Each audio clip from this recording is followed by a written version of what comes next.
The C-segment SUV is one of the, if not the, most important type of car for, I would say, 99% of Malaysian car buyers. Bigger than the B-segment for families which are still growing and still relatively affordable compared to some of the D-segment offerings. So with that premise clearly established, allow me to introduce today's guest, the Chery Tiggo 7 Pro.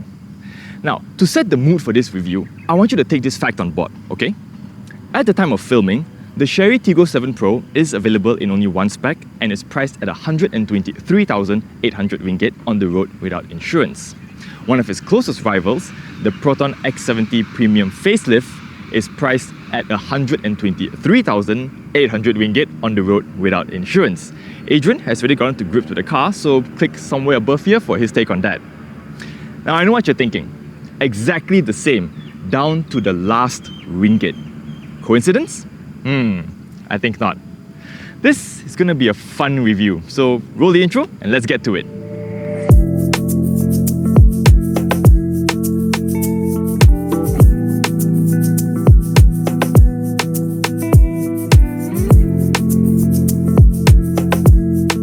First off, the styling. Now I know this is subjective, but in my opinion, the Chery Tiggo 7 Pro is not as dynamic looking as the Omoda 5 or as imposing as the Tiggo 8.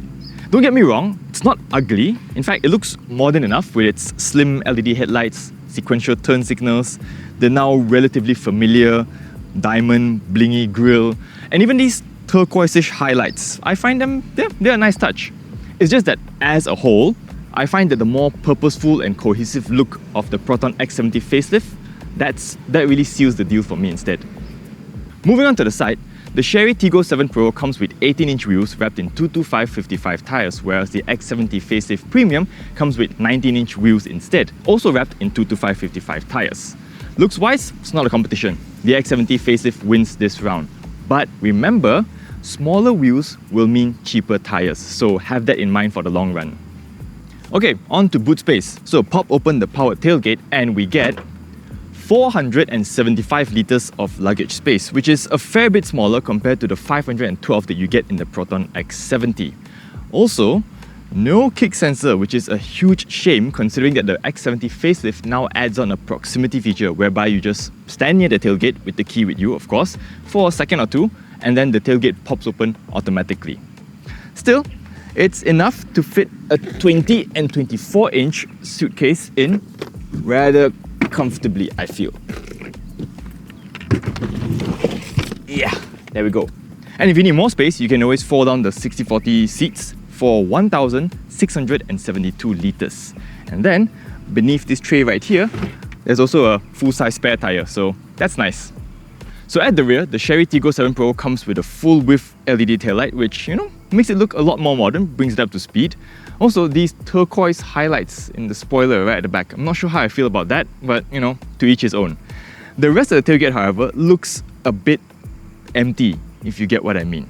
Also, I'm going to minus points for these two fake exhaust outlets over the real ones that you get in the PROTON X70 facelift instead. But all in all, looks, again, as I mentioned, are all subjective. This is just my 2 cents. What about you? Which one looks better? Let me know in the comments below.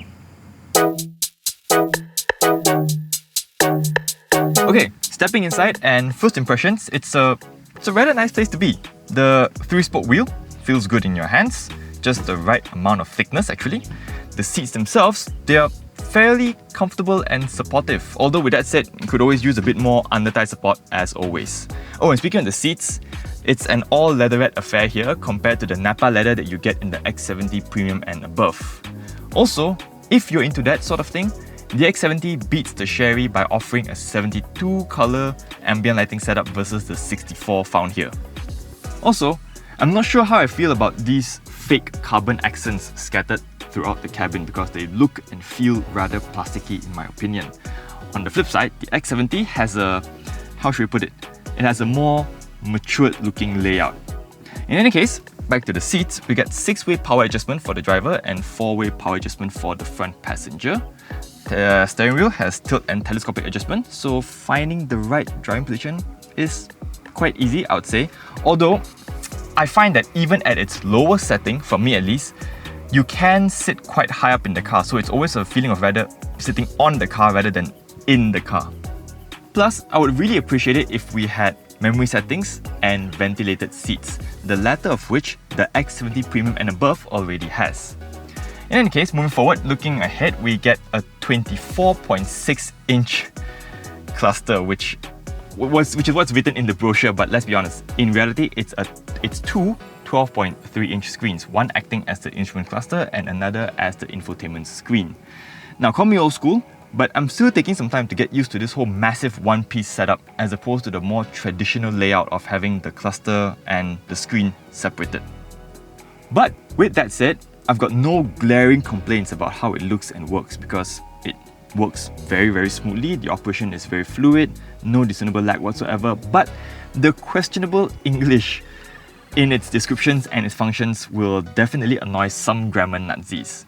Now, as for the 540-degree camera, that's very clear, very crisp, and against the updated camera in the X70, I would say, to be honest, it's splitting hairs by this point.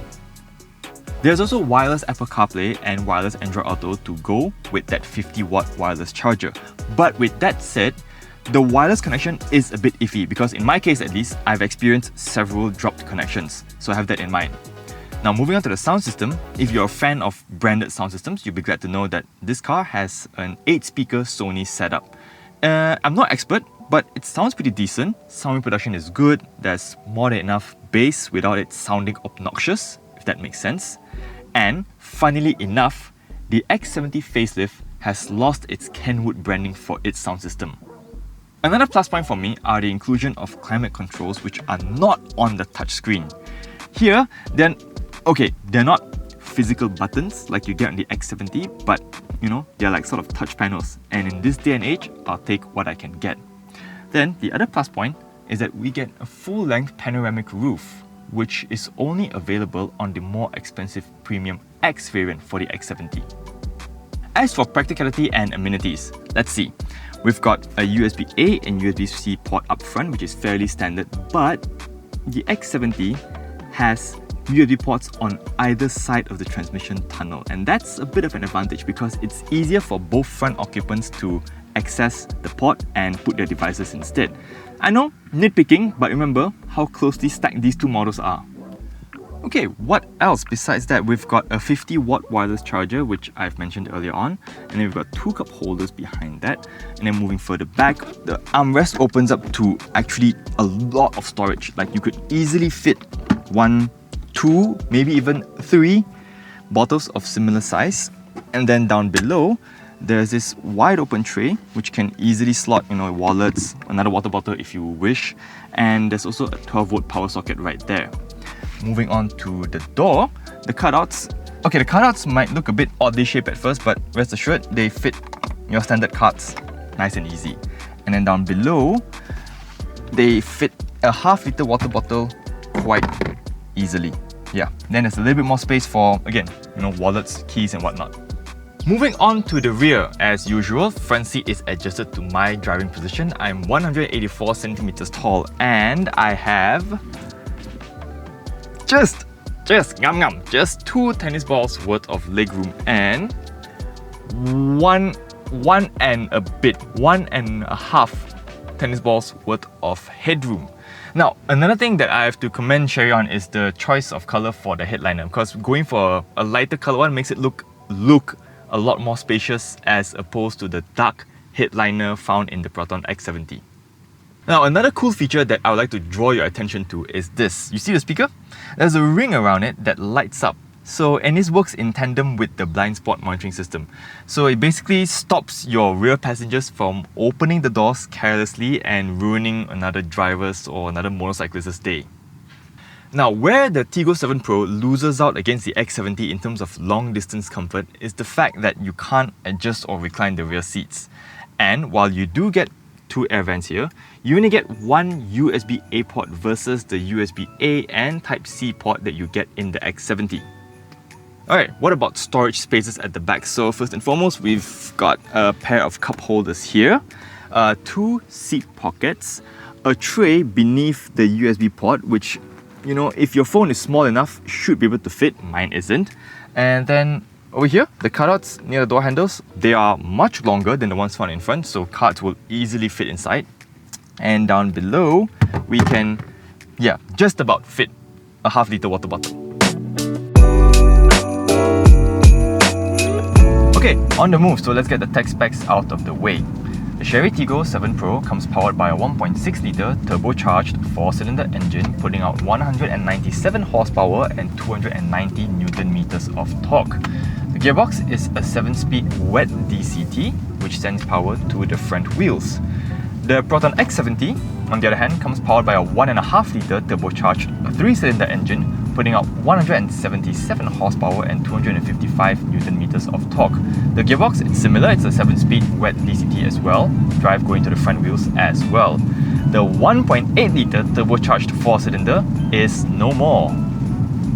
For fuel consumption, we tested it over a variety of conditions and it got us a figure of 8.7 litres per 100 kilometers, which is completely acceptable for a vehicle in this segment. The 4-cylinder PROTON X70 we tested a while ago, now that one gave us a figure of 10.6 litres per 100 kilometers. So then on to the performance itself. Well, the Chery Tiggo 7 Pro, on paper at least, looks like it beats the X70, but we all know you don't drive a brochure, right? So how does it really feel out in the real world? First things first, at city speeds, it's quite jerky. It can feel a bit jerky. So for example, I was coming out of the basement parking the other day, and you know those curving, narrow exit ramps? That one made me sweat a little bit more than usual because the car was jerking just a tiny bit too much for my liking. That aside, ride quality in the Tiggo 7 Pro around town is good. In fact, it's more than decent, I would say. Your usual bumps, rough surfaces, potholes, ironed out nicely. The car doesn't go crashing through any of them. It's actually quite softly sprung, and overall, it is good, as I would say. It's good. It's just that it's a tiny bit behind the X70 in terms of all-out absolute ride comfort. Oh, and a couple more things. You see this rearview mirror? It has this weird fisheye effect, so it can look a bit trippy and take some getting used to, especially if you're putting the car into reverse for the very first time, so just be mindful of that. Also, there's this panel right here on the dashboard, and if you're driving out on a very, very sunny day, it can cast quite a fair bit of reflection. Then you get up to highway speeds and things start to get a little bit better, a little bit. The car is not so jerky anymore, and power delivery is relatively smooth, but if you want to drive it rather enthusiastically, I would still say that the gearbox can fumble from time to time. Now I know it's not a necessity to have pedal shifters inside a family SUV, but in this case, I would actually like the option to take over manually instead. Handling wise, it's also a bit more roly-poly compared to the PROTON X70. In fact, I would say that this car is set up mainly for comfort and not to be a driver's SUV at all. If you want a nice handling family SUV, get the X70 instead. High-speed refinement could be better, I'll admit, because even with double glazed windows, according to WapCar's own instrumental testing, we recorded 70 decibels at 110 kilometers per hour, which is 2 decibels more than the last PROTON X70 that we tested. Now, personally, I think this can be blamed on the Atlas A51 tires. Now, in terms of safety, the Chery Tiggo 7 Pro comes with 7 airbags, which is crucially 1 more than the PROTON X70. What about ADAS features? Well, we get the usual suite of AEB, ACC, blind spot monitoring, lane departure warning and prevention, lane keep assist, front and rear collision warning, rear cross traffic alert and braking. Plus that nice visual blind spot monitoring warning for the rear passengers that I mentioned earlier on. Now, what about the ADAS system itself in practice? Is it well calibrated? For the most part, yes, but I did notice that the lane departure warning can actually miss quite a fair bit of road markings and throw out multiple warnings throughout my drive.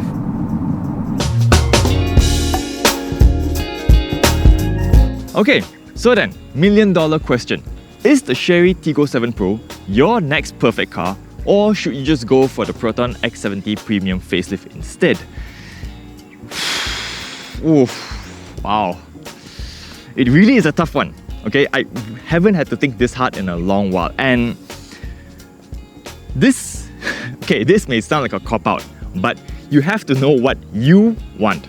Alright, if you want a car that's more comfortable, a softer car with styling that's a bit fresher compared to the rather familiar PROTON X70, then yes, go for the Chery.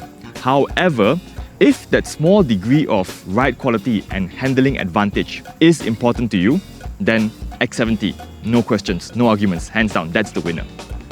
Even their warranty packages are closely matched, with the Chery coming with a 7-year, 150,000 km, whichever comes first, warranty, versus the X70, which comes with a 5-year but unlimited mileage offering.